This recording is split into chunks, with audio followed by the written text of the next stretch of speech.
On va revenir en France et en Ligue 1 pour évoquer Florent Ghisolfi. C'est le directeur sportif de Lens. C'est l'un Mmh. des grands architectes de la réussite actuelle du club nordiste. Et il se trouve qu'il s'apprête, selon les informations de l'équipe, à rejoindre Nice.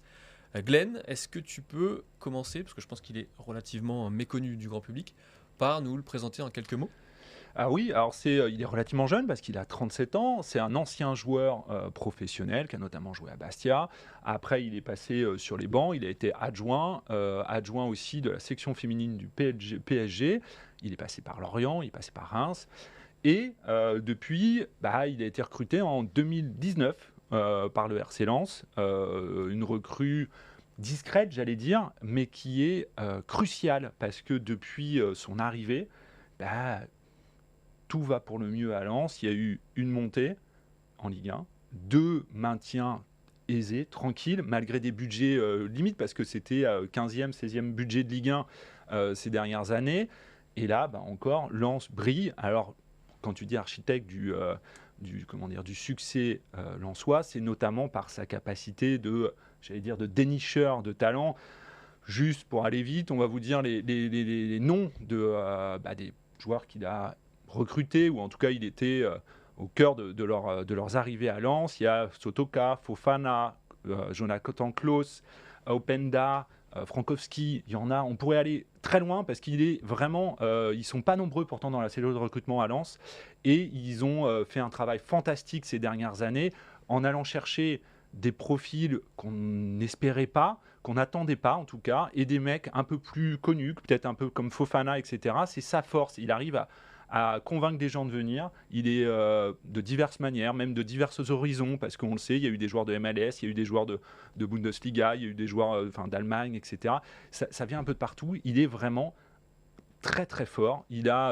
Moi, ça ne m'étonne pas que Nice aille le chercher. C'est malheureux pour le projet lensois, parce que malheureux dans le sens, ça, à mon avis, c'est un petit séisme qui est en train de se passer dans le Nord. Il faut s'en rendre compte parce que c'est un personnage qui était relativement discret, dont on ne parle pas forcément, les directeurs sportifs. Certains, on en parle beaucoup, d'autres moins. Et lui, il a vraiment le profil de la bonne pioche pour Nice, dans le but, je dis bien, le but qui est celui de Nice en ce moment, de construire, de mettre en place un projet. Mais finalement, ce qui est intéressant, tu disais, il y a beaucoup de directeurs sportifs qu'on connaît depuis longtemps. Ouais. On peut prendre des exemples, Campos, Monchi, c'est des dirigeants qu'on suit et dont on entend parler depuis près d'une dizaine d'années maintenant, peut-être même plus. Finalement, lui, il illustre aujourd'hui l'importance que prennent les directeurs sportifs dans les projets des clubs, parce qu'on ne s'intéresse plus seulement à des joueurs. Aujourd'hui, il y a des vrais transferts de directeurs sportifs, Ouais. parce qu'ils sont quasiment devenus la pierre angulaire de tous les projets des clubs qui cherchent à bien travailler, en tout cas qui ont des moyens. Alors Lens travaille très bien, Nice aimerait bien travailler, c'est un petit peu le flou en ce moment, mais visiblement il cherche à remettre un petit peu d'ordre. Donc finalement il est à l'image de ce qui est en train de devenir le foot, c'est-à-dire un vrai marché. Il y a un vrai marché de directeurs sportifs aujourd'hui en Europe. C'est vrai, il y a une petite folie qui est autour de tout ça, autour de ces bâtisseurs, j'allais dire. Et on l'a vu, un mec comme Luis Campos, ce qu'il a été capable de faire à Monaco pendant quelques années, j'allais dire. En fait, c'est ce qui fait la force de certains projets. Et c'est des profils hyper recherchés, très, très demandés, parce que c'est eux qui peuvent vous tracer une route sur les 3, 4 prochaines années, qui peuvent changer l'avenir d'un club. Et c'est vrai que c'est des profils, une fois qu'on passe un cap, qui deviennent très demandés. Luis Campos, Monchi, etc. C'est des mecs qui font des personnages qui font fantasmer le football en ce moment. Et l'une des raisons pour lesquelles on parle de plus en plus des directeurs sportifs, finalement on peut le relier au sujet qu'on vient d'évoquer en première partie, à Cristiano Ronaldo. Avant, les superstars étaient au centre du jeu, au centre du football. Aujourd'hui, l'épicentre s'est un petit peu déplacé sur le banc avec les managers. On le voit beaucoup en première ligue, on l'avait évoqué déjà cet été avec Cyril. Aussi en coulisses, parce que les directeurs sportifs, l'intérêt aujourd'hui pour les clubs, c'est plus seulement d'avoir des stars, c'est plus seulement d'avoir des résultats immédiats, c'est aussi surtout d'avoir une réflexion à moyen long terme. Personnellement, je trouve que c'est plutôt une bonne chose.